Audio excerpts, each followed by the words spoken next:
ஆமையால் இந்த காலையில் நாம் பார்த்தோம், ஒரு கிறிஸ்தவ கணவன் எவ்விதமாய் வாழ வேண்டும்,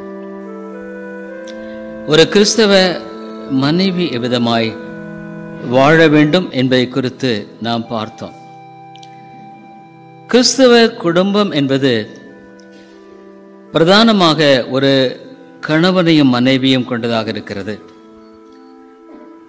இந்த குடும்பத்தில் இருவரும் ஆண்டவரை அறிந்திருந்தால் நிச்சயமாக அந்த குடும்பம் மிகுந்த ஒரு மகிழ்ச்சிக்குரிய குடும்பமாக இருக்கும் என்பதில் சந்தேகமில்லை. ஒருவேளை ஒரு குடும்பத்தில் ஒரு கணவனோ மனைவி மாத்திரம் ரட்சிக்கப்பட்டு தேவனை அறிந்திருப்பார்களானால் நிச்சயமாக சந்திக்க வேண்டிய பல சவால்கள் இருக்கத்தான் செய்கிறது. ஏன்னா ஒருவர் ஆவிக்குரிய பிரகாரமாக சிந்திக்கிறவர்களாகவும் இன்னொருவர் மாம்ச ரீதியாக சிந்திக்கிறவர்களாகவும் இருக்கும் பொழுது அந்த குடும்பத்தில் பல பிரச்சனைகளை நாம் நிச்சயமாக சந்திக்க வேண்டிய வரும் என்பதில் சந்தேகமில்லை. ஆனால் ஒன்றை நாம் விளங்கிக் கொள்ள வேண்டும். ஒருவேளை ரட்சிக்கப்படாத ஒரு கணவனையோ ரட்சிக்கப்படாத ஒரு மனைவியோ என்னுடைய வாழ்க்கையில் ஆண்டவர் அனுமதித்திருப்பாரானால், நான் ஆண்டவரை அறிந்து கொள்ளும்படியான கிருபையை தேவன் கொடுத்து இந்த ஒரு நிலையில் என்னுடைய குடும்பம் காணப்படுமானால் நம்முடைய வாழ்க்கையில் சோர்ந்து போக வேண்டிய அவசியமும் இல்லை. என்று கேட்டால், ஒரு இடத்துல வேதம் சொல்லுகிறது, உன்னுடைய கணவனையோ உன்னுடைய மனைவியோ கூட நீ ரட்சிப்பாயோ ரட்சிக்க மாட்டாயோ என்றும் சொல்லுகிறதை பார்க்கிறோம். இப்போ ரட்சிப்பு கர்த்தருடைய கரத்தில் இருக்கிறது. ஆனால் என்னுடைய பங்களிப்பில் சரியாய் வளர்வது மிக முக்கியமான ஒரு காரியம். குடும்பத்தில் அடுத்த ஒரு பிரச்சனை என்னன்னா, பிள்ளைகளுடைய பிரச்சனை. இன்றைக்கு அநேக கிறிஸ்தவ குடும்பங்களில் பிள்ளைகள் அங்கு கிறிஸ்துவுக்குள்ளாக வளர்கிறார்களா என்பது மிக முக்கியமான ஒரு காரியம். பொதுவாக பெற்றோர்கள் அநேகர் இந்த காரியத்தில் ஜாக்கிரதையாக இருந்து செயல்பட வேண்டிய ஒரு பொறுப்பை பெற்றிருந்தாலும் தவறிவிடுகிற பல காரியத்தை நாம் பார்க்கிறோம். ஆகவே இந்த பிள்ளை வளர்ப்பு ஒரு நல்ல கிறிஸ்தவ குடும்பத்துக்கு ஒரு 10 காரியங்களை நான் சொல்கிறேன். எதுவாக இருந்தாலும் சரி, உன்னுடைய தனிப்பட்ட வாழ்க்கையாக இருந்தாலும் சரி, அல்லது பிள்ளைகள் வளர்க்கிற காரியமாக இருந்தாலும் சரி, எதுவாக இருந்தாலும் முதல் காரியம், குடும்பத்திலும் தனிப்பட்ட வாழ்க்கையிலும் ஆண்டவரை முதலாவது வைக்க கற்றுக்கொள்ள வேண்டும். இந்த வேதத்தில் நல்ல அருமையான வாக்குத்தத்தங்களை பார்க்கிறோம். இந்த வாக்குத்தத்தங்கள் ஆமென்றும் ஆமென் என்றும் இருக்கிறது. நிச்சயமாக எத்தனையோ பரிசுத்தவான்கள் அருமையான வாக்குத்தத்தங்களை பற்றி கொண்டு ஜெபித்து தேவனுடைய பெரிய காரியங்களை பார்த்திருக்கிறார்கள். முதலாவது காரியம் என்னன்னா, உங்களுடைய வாழ்க்கையில முதல்ல தேவனை வைக்க பாருங்கள். எதுவாக இருந்தாலும் சரி, ஒரு தீர்மானமாக இருந்தாலும் சரி, ஆண்டவர் இதில் என்ன சித்தம் கொண்டு இருக்கிறார், ஆண்டவருடைய விருப்பம் என்ன, ஆண்டவருடைய நோக்கம் என்ன, ஆண்டவருடைய திட்டம் என்ன. அதுமாதிரி ஒன்று அறிந்து கொள்ளணும், நம்ம எவ்வளவுதான் செய்தாலும் எவ்வளவுதான் முயற்சித்தாலும் கர்த்தர் அதில் இல்லைன்னா நிச்சயமாக நாம் அந்த காரியத்தில் ஆசீர்வாதத்தை பார்ப்பது என்பது கூடாத காரியம். ஒரு குடும்பத்தில் சொல்லப்போனால் பிள்ளைகளுக்கு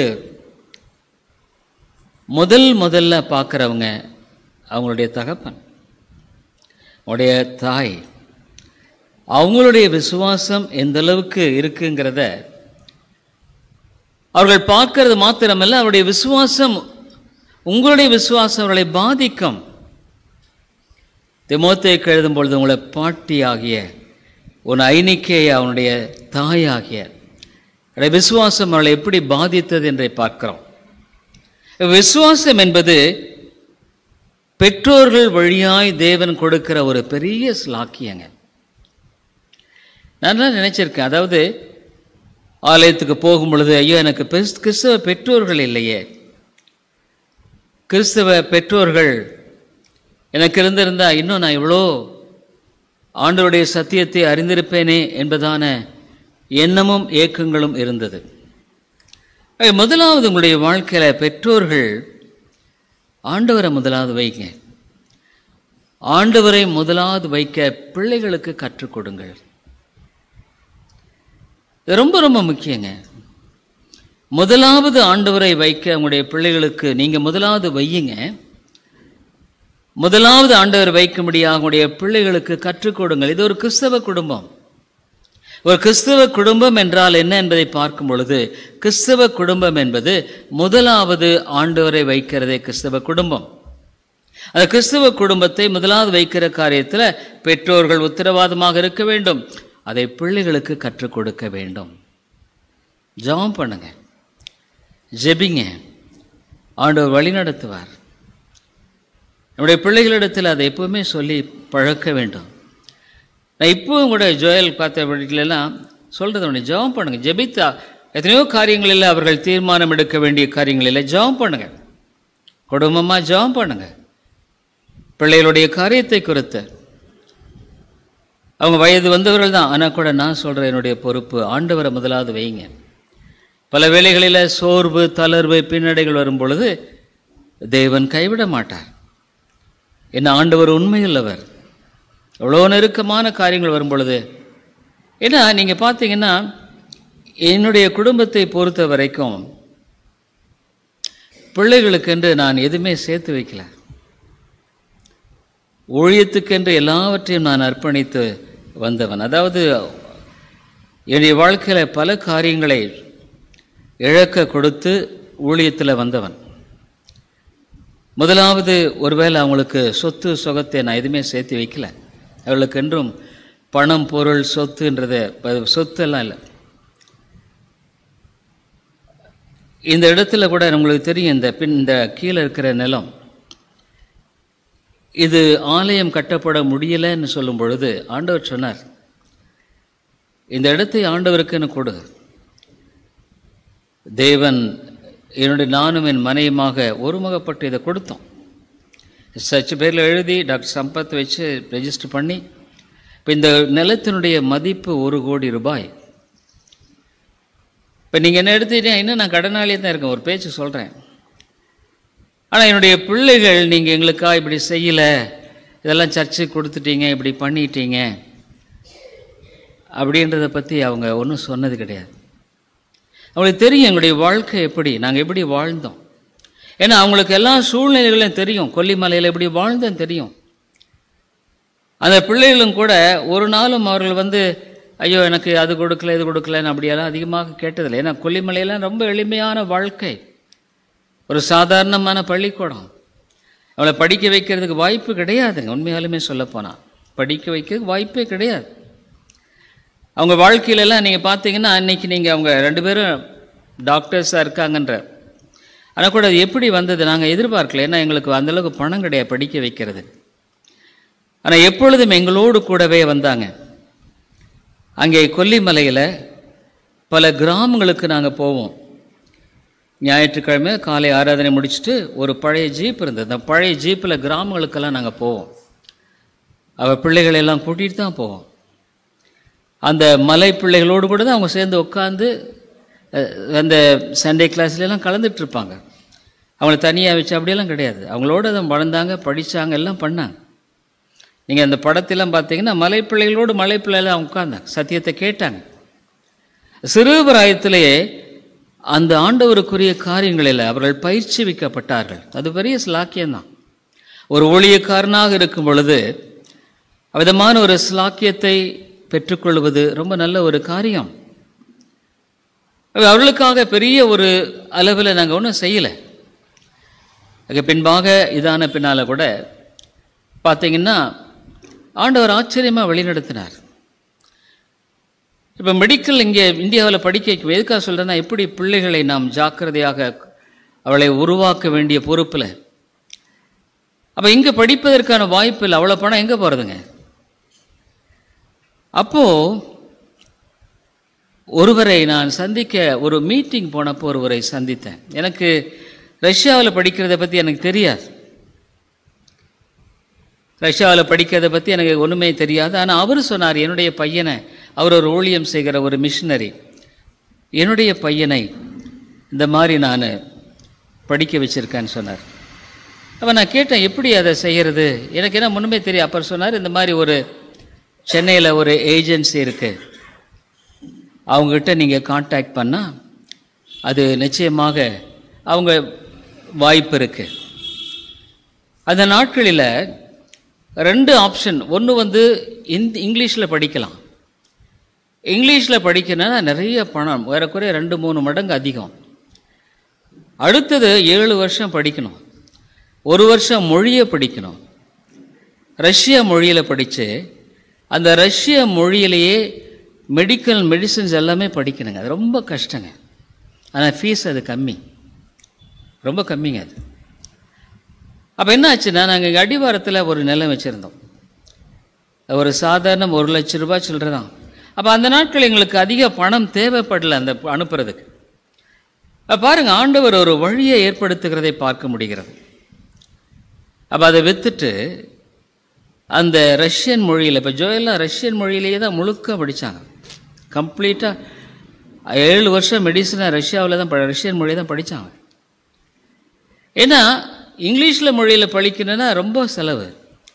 ஆகவே அந்த காரியத்தில் ஆண்டவர் உதவி செய்தார். பாப்பியனுடைய அந்த டென்டிஸ்ட்டு பார்க்கும் பொழுது நாங்கள் சிஎம்சி ஃபஸ்ட்டு அப்ளை பண்ணி பார்த்தோம், கிடைக்கல. சரி டென்டிஸ்ட்ரி போகலாம் அப்படின்னு சொல்லிட்டு விநாயகா போனப்போ அவங்க 3.5 லட்சம் கேட்டாங்க.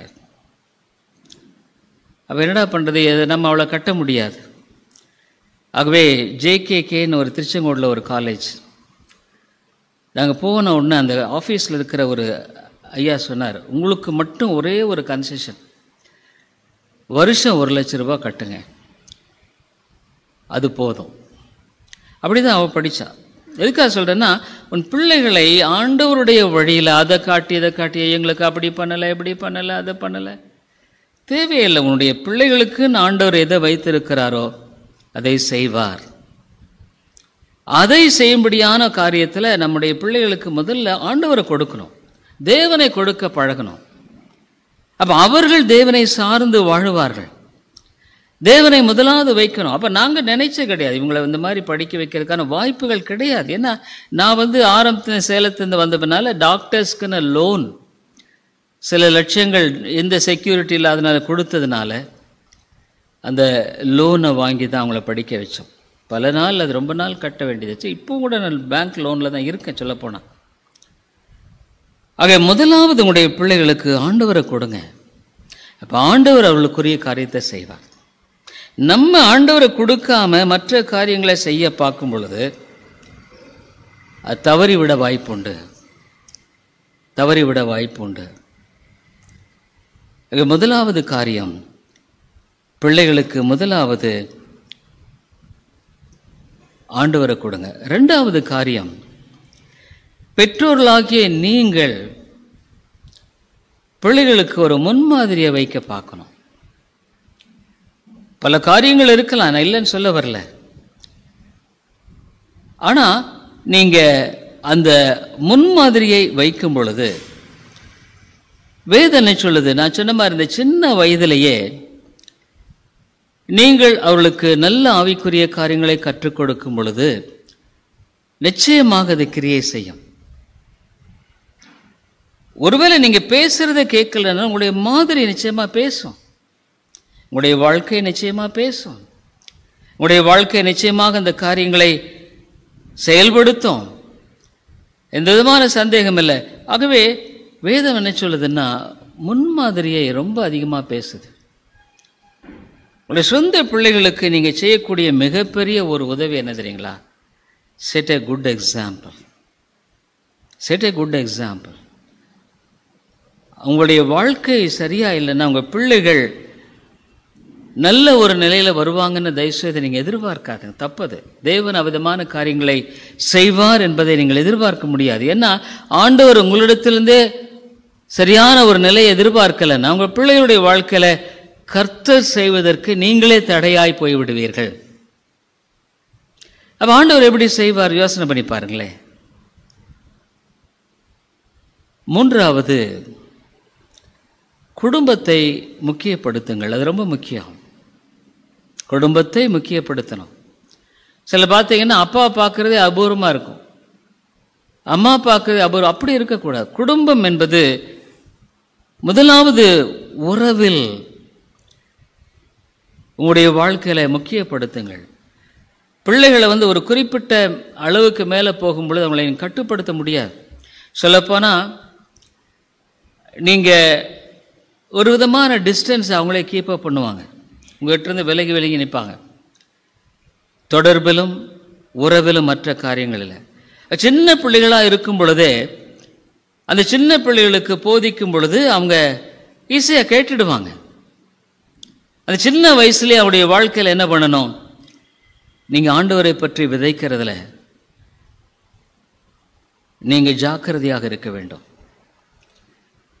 குடும்பத்தை முக்கியப்படுத்தணும். உங்களுடைய காரியத்தில் இந்த குடும்பத்தை கர்த்தராகிய இயேசு கிறிஸ்துவை விசுவாசி, அப்பொழுது நீயும் உன் வீட்டார் ரட்சிக்கப்படுவீர்கள். குடும்பத்தை முக்கியப்படுத்துவது ரொம்ப ரொம்ப அவசியங்க. நிறைய பேர் என்ன பண்ணுவாங்க? நான் அதை செய்யணும், இதை செய்யணும், பணம் படிக்கணும், அதை படிக்கணும், ஃபேமிலியை நெக்லெக்ட் பண்ணிடுவாங்க.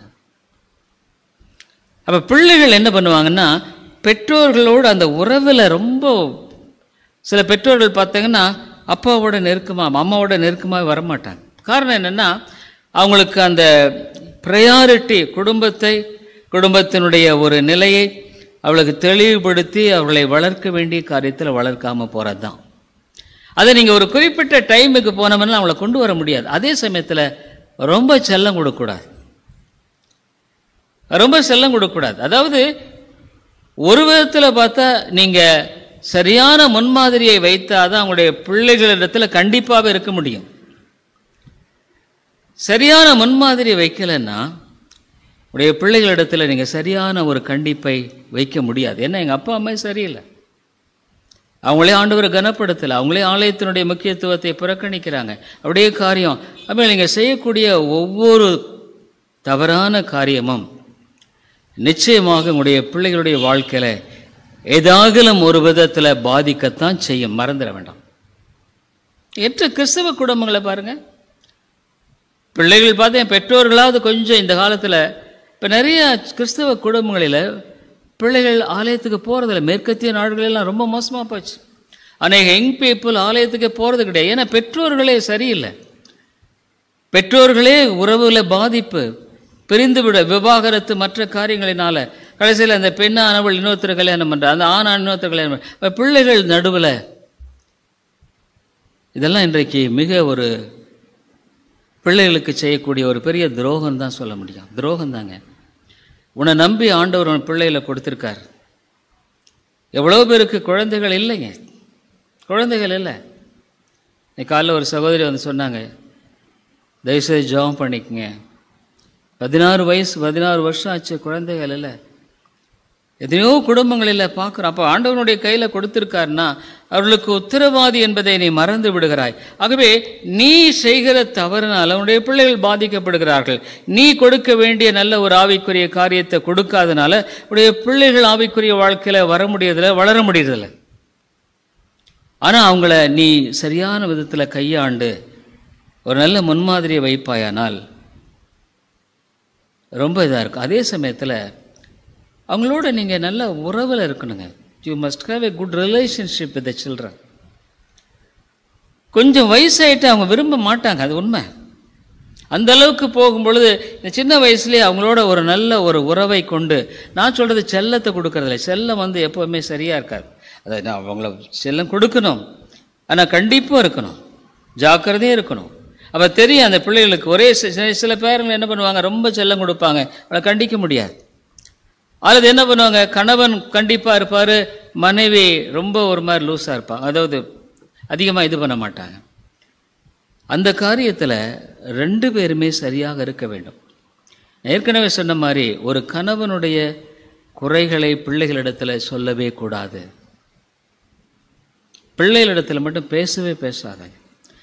ஒருவேளை நற்குணங்களை பேசுங்க, தப்பில்லை. ஆனால் உங்களுடைய சொந்த கணவனையோ மனைவியோ நீங்கள் தவறாக குறித்து பேசும் பொழுது உங்களுடைய பிள்ளைகள் மனதில் ஒரு எதிர்மறையான சிந்தை உருவாகும்.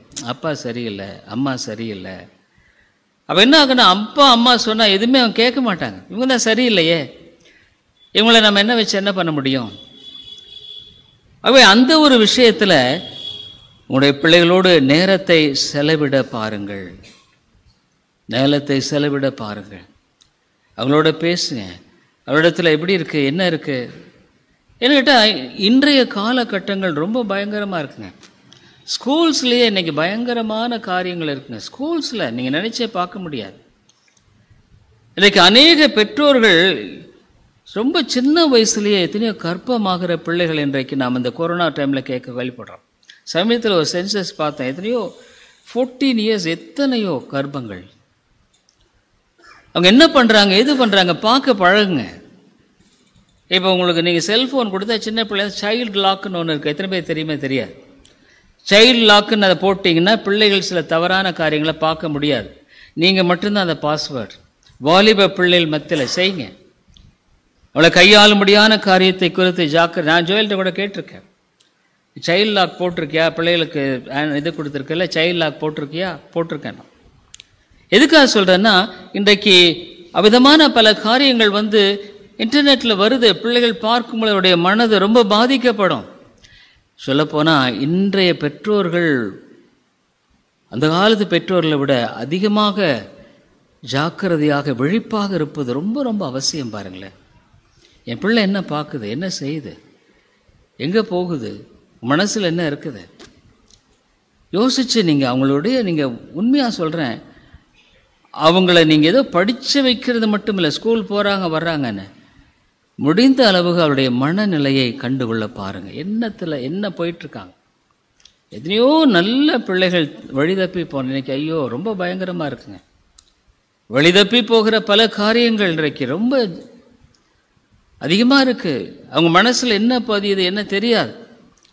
அவங்களுடைய வாழ்க்கையில் ஆண்டவரை முதலாவது வைக்க கற்றுக் கொடுங்கள். அவங்களுக்கு நீங்கள் முதலாவது வைங்க, முதலாவது வைக்க கற்றுக் கொடுங்கள்.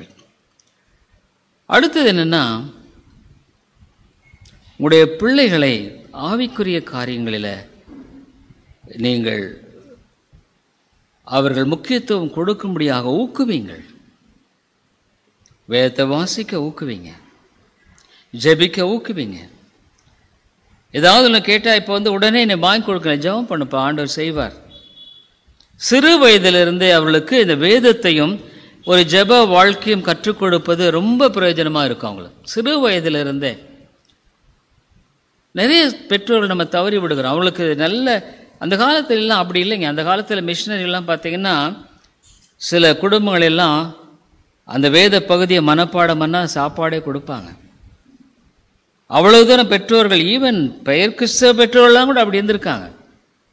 அதாவது அந்த ஒரு ஆவிக்குரிய காரியத்தை, முக்கியத்துவத்தை அவர்கள் உணர்ந்தவர்களாக அதை செய்யும்படியான ஒரு காரியமே இல்லையோ, அது வழக்கமாக கூட செய்யப்பட்டது. அந்த ஒரு காரியத்தை முக்கியமாக நீங்கள் செய்யும்படியான ஒரு காரியமாக இருக்க வேண்டும். அடுத்தது என்னென்னா, சபையோடு இணைந்து வாழ்கிற ஒரு வாழ்க்கையை உங்களுடைய பிள்ளைகளுக்கு ஊக்குவீங்கள்.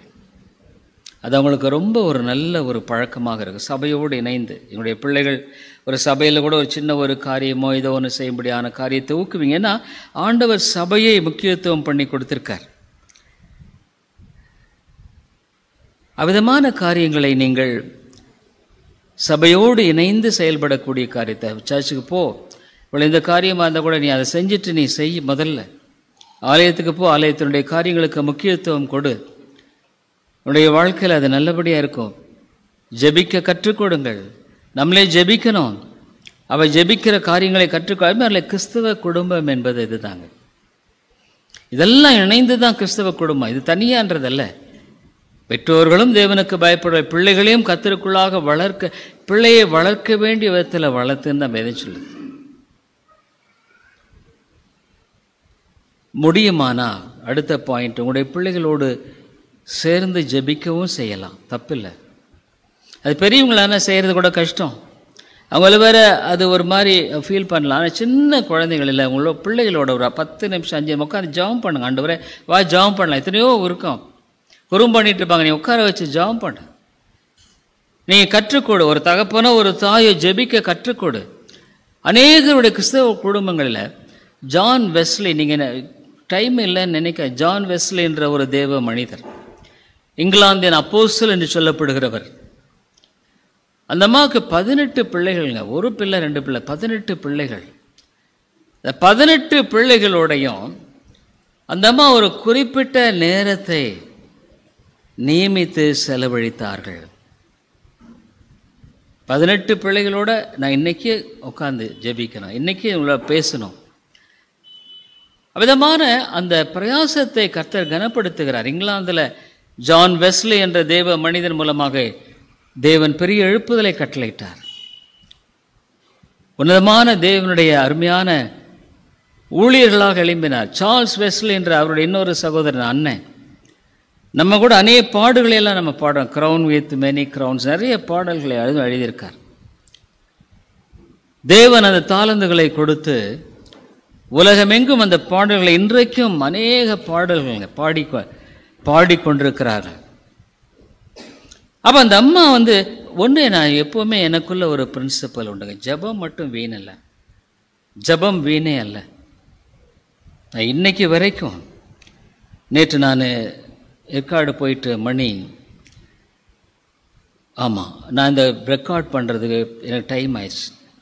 ஏன்னா நான் நேற்று போனது முக்கியமாக வர லேட் ஆயிடுச்சு, 7 மணிக்கு மேலே ஆயிடுச்சு. அப்புறம் அந்த ரெக்கார்டிங் நான் அதை ஃபஸ்ட்டு ரெக்கார்ட் பண்ணி திரும்ப அதை இது பண்ணி நான் கரெக்ட் பண்ணி போட வேண்டியது இருக்குது. ஸோ ரெக்கார்ட் பண்ணிவிட்டு அப்புறம் நான் திரும்ப அதை உட்காந்து என்ன தப்புகள் இருக்குமான்னு அது பண்ணணும். முடிச்சுட்டு நான் மேலே இப்போ ஜெபத்துக்கு போகும்பொழுது மணி 9 மணி 9ங்க. 9லேருந்து 10 மணி முடிய நான் 1 மணி நேரமாவது ஜெபித்து தான் ஆகணும், வேறு வழியே கிடையாது. நான் ஜெபிக்கலைன்னா எனக்கு அவனுடைய துணை ஒத்தாசை இருக்காது. அதுமாதிரி எவ்வளவு நேரம் ஆனால் சில சமயத்தில் 10:30 11 கூட நான் இருக்கு ஜெபிப்பேன். தூக்கமெல்லாம் ரொம்ப டிஸ்டர்பன்ஸ் ஆகும், ஆனால் ஜெபிப்பேன். ஆனால் அதனால தான் எனக்கு ஆண்டவர் இன்னட்டும் கிருபையை கொடுத்து வருகிறார். பல காரியங்கள் மத்தியில் ஆண்டு வழி நடத்துகிறார். எத்தனையோ காரியங்களுக்காக ஜெபிக்க வேண்டிய அவசியம் இருக்குது, எத்தனையோ காரியங்களுக்காக அவருடைய சமூகத்தில் போக வேண்டிய அவசியம் இருக்குது. நிச்சயமாக ஆண்டு ஒன்று, ஜெபம் வீண் அல்ல, ஜெபம் மட்டும் வீணே அல்லங்க. நீ ஜெபம் பண்ணாதது தான் பாவம். நம்ம பார்த்தோம் போன மீட்டிங்கில், நீ ஜெபம் பண்ணனெல்லாம் முதலாவது ஆண்டவர் கொடுத்த பிரதானமான கட்டளை என்ன? விழித்திருந்து ஜெபம் பண்ணுங்கள், விழித்திருந்து ஜெபம் பண்ணுங்க. ஆண்டவர் அவ்வளோ அழகாக சொல்லியிருக்கார்.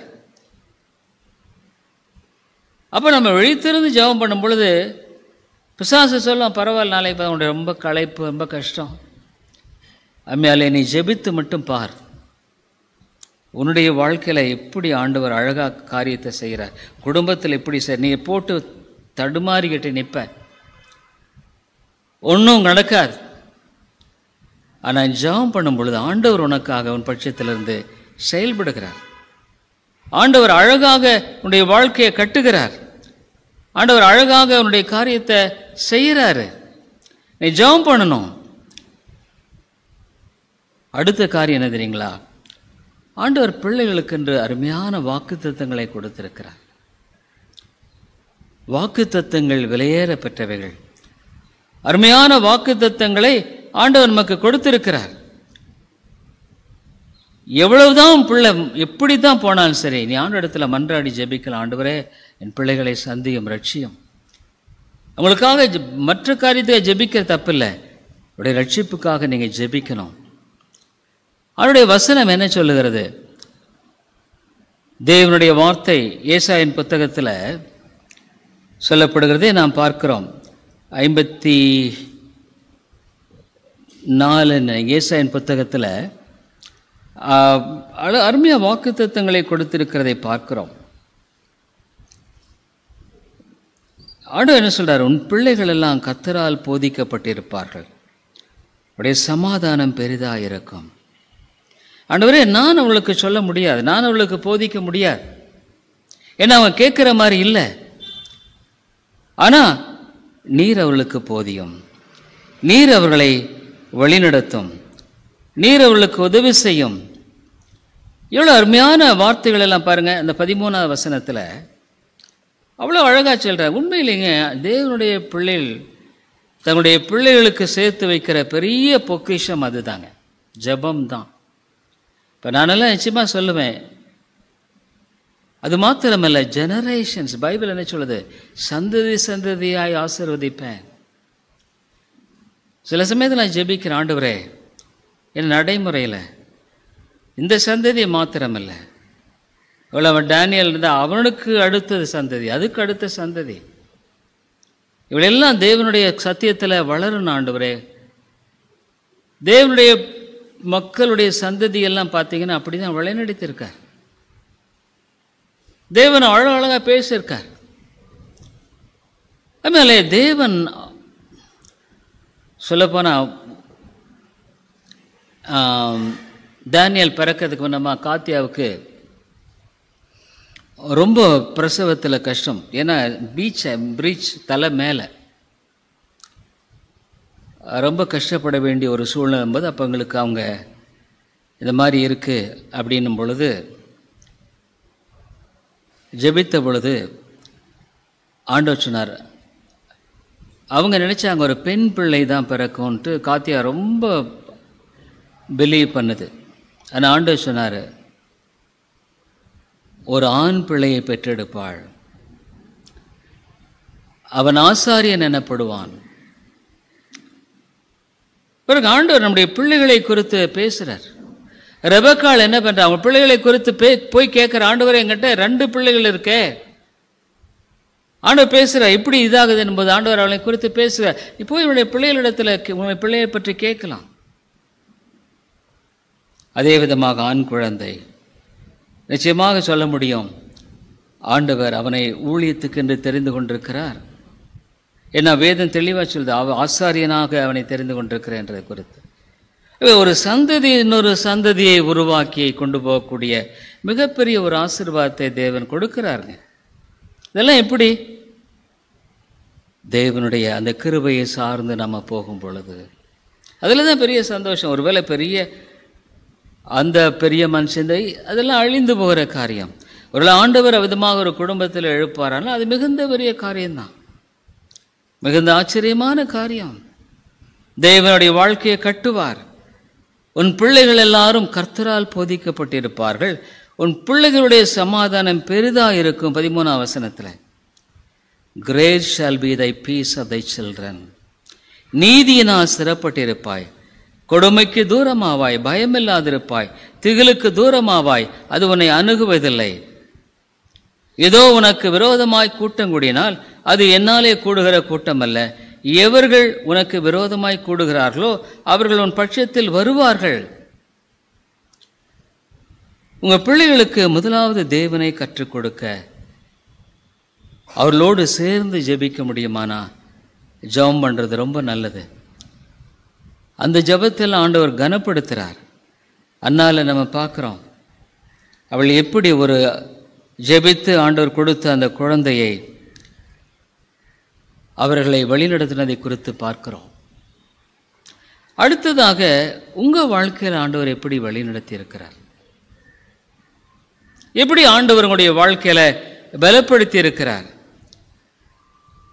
உங்கள் வாழ்க்கையில் எப்படி சாட்சிகளை ஆண்டவர் நியமித்திருக்கிறார், ஷேர் பண்ணலாம். பாருங்கள், இப்படி அதனால அநேக சரிங்களை நான் சொல்லும் பொழுது எப்படி ஆண்டவர் இந்த காரியத்தை செய்தார் பார்த்தையா, நிச்சயமாக அதே காரியத்தை செய்வார். நம்முடைய வாழ்க்கையில் ஆண்டவர் எப்படி செய்திருக்கார் என்பதை குறித்த அந்த ஒரு காரியங்கள் எல்லாம் இருக்கும் பொழுது அது அவர்களுக்கு இன்னும் சாட்சியாக இருக்கும். உங்களுடைய பிள்ளைகளை நல்ல காரியங்களில் என்கரேஜ் பண்ணுங்க. நெகட்டிவா நீ உன்னால் முடியாது, நீ என்ன பண்ண போற, ஒரு பிரயோஜனம் இல்லை, உனக்கு இது இல்லை. அதாவது நிறைய பெற்றோர்கள் என்ன பண்ணுவாங்கன்னா,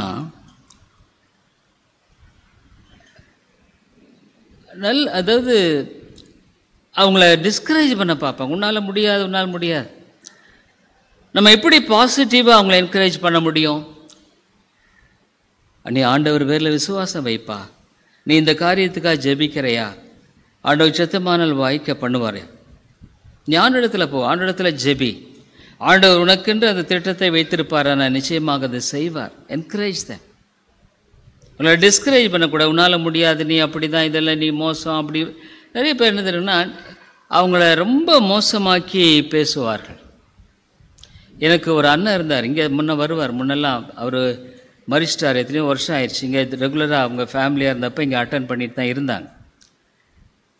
அவர் எப்போ பார்த்தாலும் பிள்ளைகள் என்ன பண்ணுவார்னா, நீ ரொம்ப மோசம், உன்னால் முடியாது, பேசாமல் நீ ஏதோ இப்படி போ, இப்படி தான் பேசு. அவருக்கு நல்ல விருப்பம் இருந்தது, இல்லைன்னு சொல்ல முடியாது.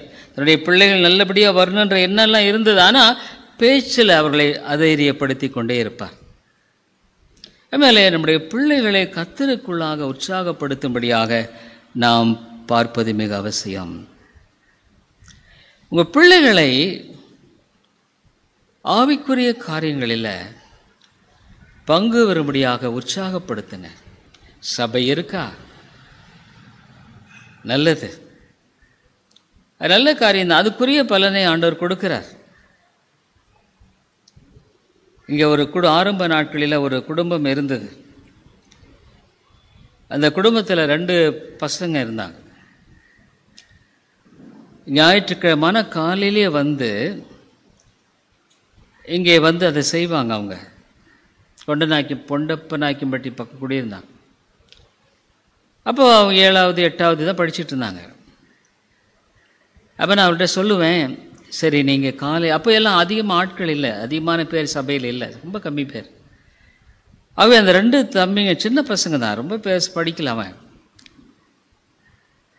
ஆனால் கூட அவங்க வந்து இந்த செய்த ஒரு காரியத்தை கர்த்தர் கனப்படுத்தினார். இல்லை, 1வது பையன் ஒரு என்ஜினியராக போனார், 2வது பையன் ஒரு டாக்டர், ஒரு நல்ல ஒரு பதவி ஆண்டவனை கொடுத்திருக்கார். அவருடைய அந்த தம்பி கொல்லிமலை பசங்க தம்பியினுடைய அந்த மனைவி ஒரு டாக்டர்.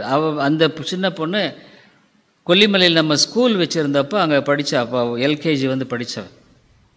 இப்போ அவங்க 2 பேரும் அந்த நியூ இயரா அதுக்கு முன்னே கிறிஸ்மஸ் சமயம் என்ன தெரில, இப்போ நாமக்கல்ல வேலை செய்யனால இப்போ தொடர்ந்து நம்முடைய சத்தியத்தை கேட்டு வர்றான் அவன் அந்த டாக்டர். ஆனால் மனைவி வந்து கிறிஸ்டியன் இல்லை, பட் இருந்தாலும் நம்ம சின்ன வயசில் நம்ம ஸ்கூல்லையெல்லாம் எவ்வளோ சொல்லி கொடுத்துருக்கோம், பாடல்லாம் சொல்லி கொடுத்துருக்கோம். அந்த ஸ்கூலில் கொல்லிமலையில் இருந்த அந்த ஸ்கூலில். அப்போது தன்னுடைய பையன்கள் 2 பேரை கூட்டிகிட்டு இங்கே சர்ச்சுக்கு வந்து அட்டன் பண்ணான். அவங்க அப்பா அம்மெல்லாம் ஆண்டவரை விட்டு விலகி போயிட்டாங்க. வருத்தமான ஒரு காரியம் தானா கூட அவன் அப்பப்போ சத்தியத்தை கேட்குறத பார்க்க முடியுது. தேவன் நிச்சயமாக அந்த உள்ளத்திலெல்லாம் பேச முடியும். ஆகவே உங்கள் பிள்ளைகளை ஆவிக்குரிய காரியங்களில் உற்சாகப்படுத்தலாம். சபையில் உதவி செய்யும்படியாக, சபையின் காரியங்களை அங்கே வழிநடத்தும்படியாக, சபையின் காரியங்களில் பங்கு பெறும்படியாக உற்சாகப்படுத்தலாம். அது அவர்களுக்கு பாருங்கள், பொதுவான கிருபை சிறப்பான கிருபை என்பது உண்டு. பொதுவான கிருபைன்னா ஒரு சபையில் ஒருவேளை அவங்க ரட்சிக்கவே படலைன்னா கூட ஒரு சபையில் வரும்பொழுது அதற்குரிய பல ஆவிக்குரிய ஒழுங்குகளை கற்றுக்கொள்கிறார்கள், ஆவிக்குரிய பழக்கங்களை கற்றுக்கொள்கிறார்கள், ஆவிக்குரிய காரியங்களில் அவர்கள் வளருகிறார்கள். அதெல்லாம் ஆண்டவருடைய ஆசை. ஆண்டவர் யாருக்குமே கடனாளி அல்ல. ஆகவே நம்முடைய வாழ்க்கையில் தேவன் எப்பொழுதும் அவரை முதலாவது வைக்கும் பொழுது கனப்படுத்து. குடும்பம் என்று சொல்லும் பொழுது பெற்றோர்கள் பிள்ளைகளுக்காக ஜெபிக்கலாம். அவங்களுக்கு ஆண்டவரே அவருடைய எதிர்காலத்துக்காக, அவருடைய காரியங்களுக்காக. இதெல்லாம் இல்லாத ஒரு குடும்பம் நல்ல ஒரு ஆவிக்குரிய குடும்பமாக இருப்பது இல்லை. அந்த காரியத்தை நாம் சிந்திக்கணும். நான் நினைக்கிறது, என்னுடைய பெரிய முதலீடு என்னென்னா ஜபந்தாங்க. என்னுடைய பிள்ளைகளுக்கெல்லாம் நீ ஜபந்தான். பெரிய ஒரு காரியத்தையும் ஆண்டவர் செய்ய முடியுமா? ஜெபிக்கும் பொழுது கர்த்தர் வழிகளை திறக்கிறார், வாய்ப்புகளை திறக்கிறார். நம்ம என்ன முடியாத அளவில் காரியங்களை செய்து கொண்டிருக்கிறார். இன்றைக்கு அவ்விதமான ஒரு சூழ்நிலையில் ஆண்டவர் வழிநடத்துகிறார் என்று சொல்லும் பொழுது தேவனுடைய கிருபை தான். இவர் குடும்பம் என்று சொல்லும் பொழுது கணவன் மனைவி இங்கே 2 பேருமா சேர்ந்து ஜெபியுங்கள். ஒரு நல்ல முன்னுதாரத்தை வைக்க பாருங்கள். உடைய பிள்ளைகளுக்காக பாரத்தோடு வாக்கு தத்துவத்தை சொல்லி ஜெபியுங்க. அவருடைய எதிர்காலத்துக்காக ஜெபியுங்கள். அவருடைய சந்ததிக்காக ஜெபியுங்க. அவருடைய வாழ்க்கையில் தேவன் அருமையாக வழிநடத்துவார். பெரிய காரியங்களை அவர் செய்கிறவராக உங்களுடைய வாழ்க்கையில் பார்க்க முடியும். இன்னொன்று நான் சொல்கிறேன், இது ரொம்ப முக்கியமான கடைசி அந்த பாயிண்ட்டை சொல்கிறேன். உங்கள் பிள்ளைகளை ஆண்டவருக்கு ஏற்ற ஒரு நல்ல பழக்கத்தில் நீங்கள் கொண்டு போனீங்கன்னா பின்னால் உங்களை அவர்கள் கனப்படுத்துவாங்க, பெற்றோர்களை கனப்படுத்துவாங்க. அருமையாக வேதம் சொல்லுது, இந்த 10 கட்டளைகள் பெற்றோர்களை இன்னைக்கு எத்தனை பெற்றோர்கள்ங்க கனவீனப்படுத்தப்பட. நேற்று ஒருத்தரை நான் சந்தித்தேன், ஒரு பெரிய டாக்டர். அவங்க அப்பா ஒரு சாதாரண ஆசிரியருங்க, பெரிய டாக்டர். அவர் நிறைய பணம் சம்பாதிச்சிட்டார். இப்போ சும்மா இப்போ தான் வந்தார், நிறைய பணம் சம்பாதிச்சிட்டார். அது ஒரு சில லட்சத்துக்கு எவ்வளோ நேற்று அவர் சொன்னார் என்கிட்ட. ஒரு 7 ஏக்கர் வாங்கி அதை ஒரு 50 சென்ட்ஸ் அரை ஏக்கராக பண்ணி ஒரு அரை ஏக்கரை எத்தனையோ லட்சத்துக்கு விற்று அதுலேயே ஏகப்பட்ட பணம். 3 வீடு வாங்கிட்டார், நிறைய பணம் சம்பாதிச்சிட்டார். அவர் கவர்மெண்ட்லேயும் ஒர்க் பண்ணுறார். ஆனால் கேள்விப்பட்ட அவங்க அப்பா ஒரு சாதாரண ஆசிரியர். அவங்க அப்பாவை அங்கே விட்டு அனுப்பிச்சிட்டாங்க. அவங்கள வைக்கல. அவங்க அப்பா தான் எல்லாத்துக்கும் காரணம். வேற ஊருக்கு அனுப்பிச்சிட்டாங்க. அவங்க மனைவியினுடைய பெற்றோர்களை வைக்க விரும்புகிறாங்க, ஆனால் அவங்களுடைய பெற்றோர்களை துரத்திட்டாங்க. அது எவ்வளோ ஒரு வேதனை இல்லைங்க? ஒரு பெற்றோருடைய இருதயம் அப்போ எவ்வளோ வேதனைப்படுறதுல. பணம் கொடுக்காமல் இருக்கலாம், ஆனால் கனவீனப்படுத்தக்கூடாதுல்ல. தன்னை இவ்வளோ கஷ்டப்பட்டு வழிநடத்தி செய்த ஒரு தகப்பனையும் தாயும் கனப்படுத்தாமல் அவர்கள் செயல்படும் பொழுது நீங்கள் ஒன்றுமே பேச முடியாது. வயதான காலங்களில் அதுமாதிரி இல்லை. இன்றைக்கி எத்தனை பெற்றோர்கள், நான் சொல்கிறது ஒரு கிறிஸ்தவ குடும்பத்தில் சொல்கிறேன், கிறிஸ்தவ குடும்பத்தில் எவ்வளோ ஏக்கர் எவ்வளோ பணம், ஆனால் அவருடைய பெற்றோர்கள் கனப்படுத்தப்பட முடியலை, துரத்திட்டாங்க. எவ்வளோ பணம் இருந்து என்ன பண்ணுறது? நம்ம இல்லை ஒன்று தெரிஞ்சுக்குங்க, உங்கள் பிள்ளைகளுக்கு இன்றைக்கி ஆண்டவரை கொடுத்தீங்கன்னா நாளைக்கு உங்களை அவங்க கனப்படுத்துவாங்க. இல்லைன்னா நீங்கள் கனவீனப்பட. எத்தனை குடும்பங்கள் அப்படி எவ்வளோ கஷ்டப்பட்டு எவ்வளோ ஆயிரக்கணக்கான போட்டு பணம் வச்சு என்னென்னவோ செய்கிறாங்க, உண்மைதான். ஆனால் வயதான காலங்களில் அவங்கள தாங்கிறதுக்கு அவங்களுக்கு மனசு இருக்கிறதில்ல. வயதான காலங்கள் என்ன, அவங்க ஒரு பாரமாக ஃபீல் பண்ணுறாங்க. இல்லாத இருந்தால் பரவாயில்ல. அப்போ அந்த பெற்றோருடைய இருதயம் எவ்வளோ இல்லை. இன்னைக்கு நீ ஒரு வாலிப பிராயம் ஒன்று, ஒரு திருமணமாய் ஒருவேளை நல்ல பிராயம் நல்ல பலம் இருக்கிற ஒரு காலம் ஒன்று, பிள்ளைகள் நல்ல சின்ன சின்ன பிள்ளைகளாக இருக்கு, அவங்க பேசுறது அதெல்லாம் சந்தோஷமாக இருக்கு. ஆனால் கொஞ்சம் பெரிய ஸ்டேஜ் அவளுக்கு திருமணங்கள் மற்ற காரியங்களாக நடக்கும் பொழுது உங்களுடைய நிலையை ஆண்டவர் தாங்க ஆசீர்வதிக்க முடியும், தெரிஞ்சுக்க. ஏன்னா எத்தனையோ பெற்றோர்கள் எல்லாத்தையும் செஞ்சுட்டு இது பண்ணி பிள்ளைகளுக்காக செய்வாங்க. ஆனால் பிள்ளைகள் பெற்றோர்களை கனவீனப்படுத்துவாங்க. எத்தனையோ பேர் பார்க்க முடியுது.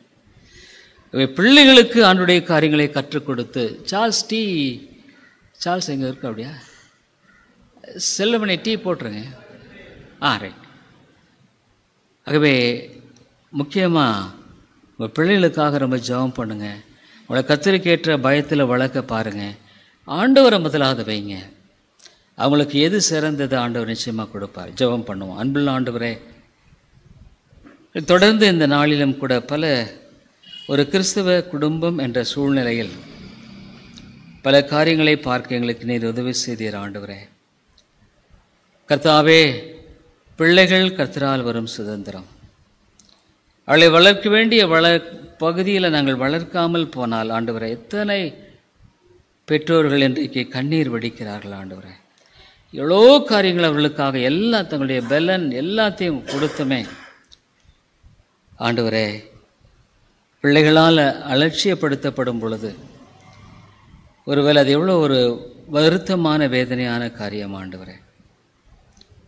அவர்களுக்கு அது அவர்கள் இந்த பெற்றோர்கள் செய்த பாவத்தை அறுக்க வேண்டியதாகிறது ஆண்டவரே. ஆம் தகப்பனே, பெற்றோர்களுக்கு நீர் நல்ல காலத்தை, நல்ல வேலையை, பணத்தை, நல்ல பல காரியங்களை கொடுத்த வேளையில் அவர்களுக்கு ஆண்டவரை அவர்கள் கொடுக்கல ஆண்டவரே. ஆண்டவரை குறித்து அவர்களிடத்தில் பேசலை. அவளுடைய ரட்சிப்பு பிரதானமானது என்பதை குறித்து எண்ணி பார்க்கலை. உலக பிரகாரமாக ஒரு டாக்டர் ஆகணும், இன்ஜினியர் ஆகணும் இப்படித்தான் நினைச்சாங்களே ஒழிய ரட்சிக்கப்படணுமே என்பதான பாரம் இல்லை. ஆகவே ஆண்டவரை அவர்களுக்கு இருந்த நல்ல காலங்களில் ஆண்டவரை கொடுக்க தவறிவிட்டார்கள். கர்த்தருக்கேற்ற பயத்தை அவர்களுக்கு கொடுக்கல. எவ்வளோ அவர்கள் முடியாமையின் மத்தியிலும் கூட ஒரு சில குறைந்த படிப்பு இருக்கலாம், தங்கள் பிள்ளைகள் நல்லா வரணுன்றதுனால அவருடைய எல்லா பாரத்தையும் வேலை மற்ற எல்லாவற்றையும் ஆண்டவரே அவர்கள் உழைத்து செய்த காரியங்கள். ஆனால் ஆண்டவரே தங்களுடைய சொந்த பிள்ளைகளால் அவர்கள் ஒரு வார்த்தை, ஒரு வேலை,